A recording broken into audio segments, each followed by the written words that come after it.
I think this is fun. Alright. You have 2 minutes. You have 1 minute and 20 seconds. Get your guesses in. Who wins and at what time?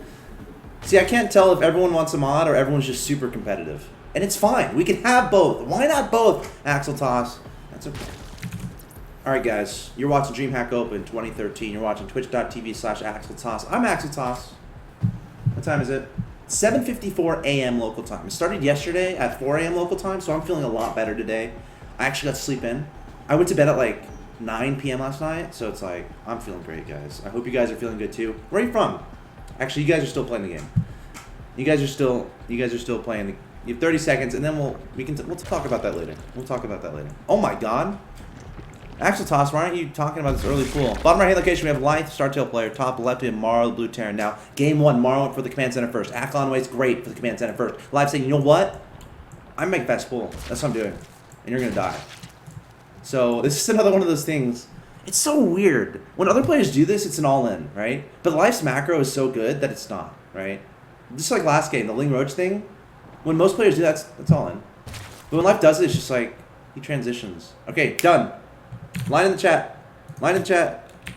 Line in the chat. And people who said like 50 minutes Life wins are like, oh god, dang it, early pool. Oh man, my guess is over. I put a line in the chat. I put a line in the chat. Alright, here we go.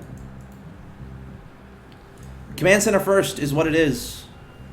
You know what it is. Red and blue, DreamHack 2013. Ah, you know what it is. Stop. Okay. So we got a barracks on the high ground. We got a command center. So Morrow can't make attacking units right now, and he's gonna. This SCV is gonna be very sad about his life, right? About no, this SCV. Well, the SCV is not gonna be sad, but he's gonna be sad for Morrow. So Morrow is gonna have to do some craziness. So he needs a marine. Now he has a wall, so it's not a big deal, right? He can just repair. But I don't know. I guess if this SCV dies, it's going to be terrible. Oh, look at that little micro trick from Morrow. Like, if he put his commands on the low ground, it'd be much worse. That's what he did in game 1. So I guess that's why Life went for this. But now that the barracks is done, it's like, okay, whatever. I'll just repair my things and make a marine. Now, Morrow is spending some money here, right? He's spending some money repairing. Life behind this making drones. But he's like, you know what? There's a chance my opponent's going to make that command on the low ground, so I'm going to go for this early pull. And you're forcing your opponent to spend some money, right? You're forcing your opponent to spend some money. So that's always good. Alright. And you're kind of delaying the command center from going to low ground a little bit, right? And you're kind of keeping your opponent guessing. Because you can kill that SCV in the beginning. Has that SCV been killed? Oh, this SCV, the poor guy. The Terran, Morrow's like, SCV, I task you to go to the enemy base, but sir, there's Zerglings all over the map. We don't know what's out there. Morrow's like, SCV, you are the one that must make this happen. You must go. You must scout your opponent's base. I don't care what's out there. And the SCV says goodbye to his family. And he says, I will go and try to complete the mission. But unfortunately, he is tracked down in the barren wasteland of Akilon Wastes. And no one will remember his name. Sorry, I get emotional sometimes when watching StarCraft 2. There's so many little stories like that happen that you really have to appreciate. Anyway, we got 3 Marines coming forward. Here comes the Zerg Swarm. Lots of slowlings charging up this ramp. But here comes a Hellion. The Hellion should be plenty enough to deal with this. Some SCVs being pulled just to be safe. Nice moves there from Morrow. Nice moves there from Morrow. Income tab, 20 to 23 in favor of Life. Not a huge deal because Morrow has a second orbital command. No third just yet from Life. I think he's gonna change that up a little bit. He's gonna take that third. Gosh, that last game, guys. Does anyone remember Thermal versus Life yesterday? It's the same thing. If he has more static defense, how much better is he off, right? Let's say he had 2 turrets in his natural. It's just you don't expect it, right? You don't expect Life to just keep pouring and pouring and pouring and pouring. So you don't build the static defense at your natural. But like that strategy is like centered upon getting in the production. Because if you can't get in the production of Zerg, what's to stop Morrow, who has 3-3, from just building up those Marines? 3-3 Marines versus 2-2. Oh my gosh. Life is so good. I'm just trying to think, like, is that the right answer? 2 bunkers, 2 turrets, you're natural. How fine is life? Or maybe in between the 3rd and the 4th, right?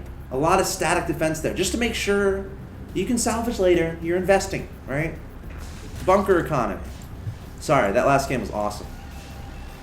I could go back and watch that replay a million times. Zerg players are like, you know what? I'm gonna do that too. But the thing is, you can't. I'm sorry. Like, I'm not trying to be mean. You can't, because life is just so good. His macro is that good, where he can just never misses an inject, right? Always making units, perfect drone saturation, dealing with every drop easily. So if you go try that and you say Axeltoss, like, let's say I get a tweet tomorrow, Axeltoss, I tried the live strategy and didn't work. I will slap you if you tweet that at me. I will slap you. That will happen. Okay, hold on. I've been watching. Lots of roaches, lots of links. Live doing the same things last time. Again, he's transitioning. This isn't an all-in. For anyone else, it's an all-in, but not for him. He's got the 1, he's got the 3rd. Morrow needs not overreact. Should be okay. This is one of those things you kind of adjust to, right? Last time he didn't get any Widowmine kills. Look at that. Peeling away the roach. That roach sacrificing himself. Oh, this one Widowmine didn't shoot. I thought it did. That's strange. Getting in the ground, taking out some more roaches, and Morrow should be just fine. This doing not nearly as much as it did last game. Morrow, great adjustment. So going into the mid-game, we're actually much closer than we were last game. But it's kind of the same, really. Like, upgrades are similar. There's more production. The 3rd is going down. Going down, swinging. Now, this is a little bit... He's got to kill these rocks. And he's got to kill this, too. Okay, he's going to do that now. Okay, we should see layers on the way. There's the Baneling nest. Perfect. Perfect. Everything's good. Everything's nice. Gas. Gas. Now, the question is, does life do the same thing as last game? And a part of me is like, yes. Because he's just... Life is a guy who's like...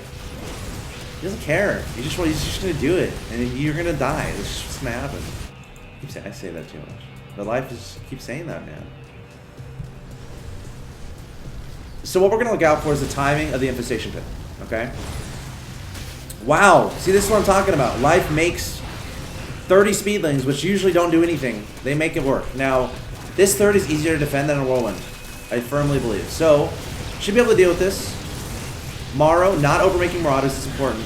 You only want to make like 2 Marauders because of the roach threat earlier, and then straight into nothing but Marines. Remember last game? He went a lot more into roaches and more Marauders, which delayed his other stuff, right? Because you're spending gas. Whereas now his 2-2 might be faster. He forgot his armory. No, he didn't. It's a little late. Not a big deal. Yeah, kill those rocks. But this is much better for Morrow than last game. Because remember, life was like all up in Morrow's business throughout this entire time. Now he's going to kill these rocks. Let's see if a Ling gets clapped onto. And look at this. He's keeping 2 bunkers. Oh, Morrow, are you so smart? I want to be as smart as Morrow. He's realizing, okay, life can just try to run by at any moment. He can try to do that thing, but I'm going to have static defense this time. Of course, as I say that, he's just going to salvage them. Anyway, okay, what we're looking for is the timing of the 2-2, okay? Also, timing of the infestation pit, okay? What we're also going to look for is, does he get an upgrade on the Spire? If he gets an upgrade on the Spire, he's going into Mutas. He's doing like the same thing as before. If he doesn't get an upgrade on the Spire, he's going to get a faster infestation pit, going to high faster, going to 3-3, ultras, etc., etc. Let's see what happens. You guys help me look out for that in the production tab. Meanwhile, Terran, what are you up to?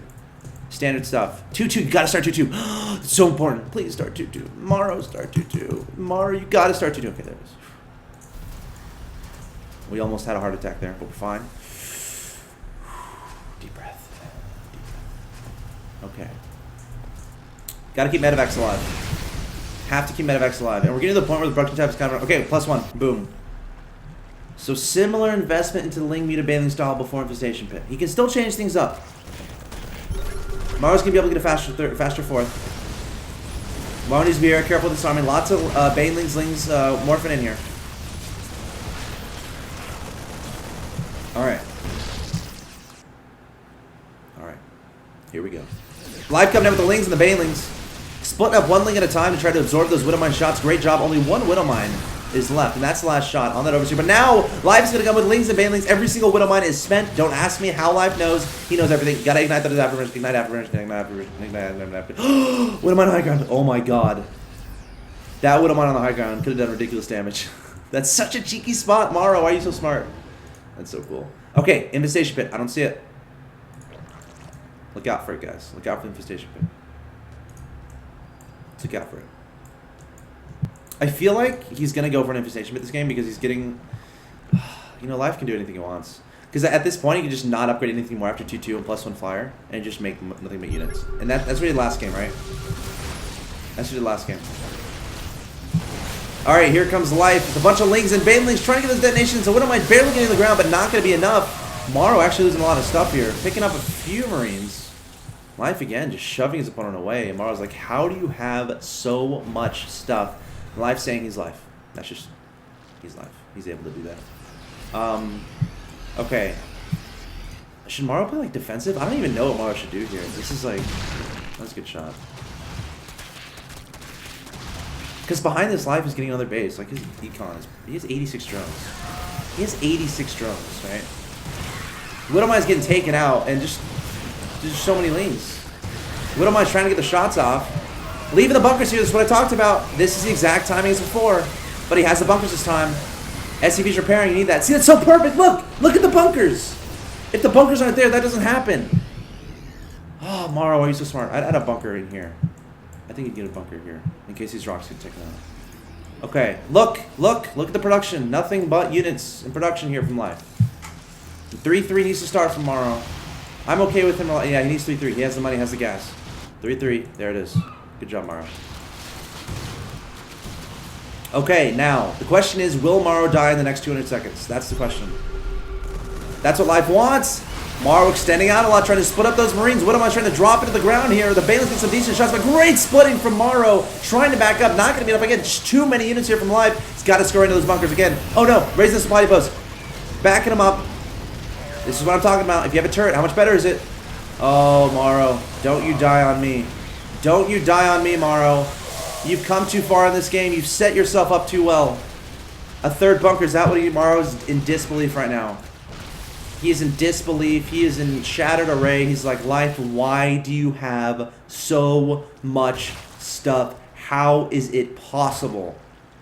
How is it possible that this much Zerg can be in my main mid? This is what Terran players have nightmares about. The Zerg players starve tail Life. This is where nightmares are born. Ladies and gentlemen, you're witnessing the best Zerg player in the world dismantle one of the best Swedish players.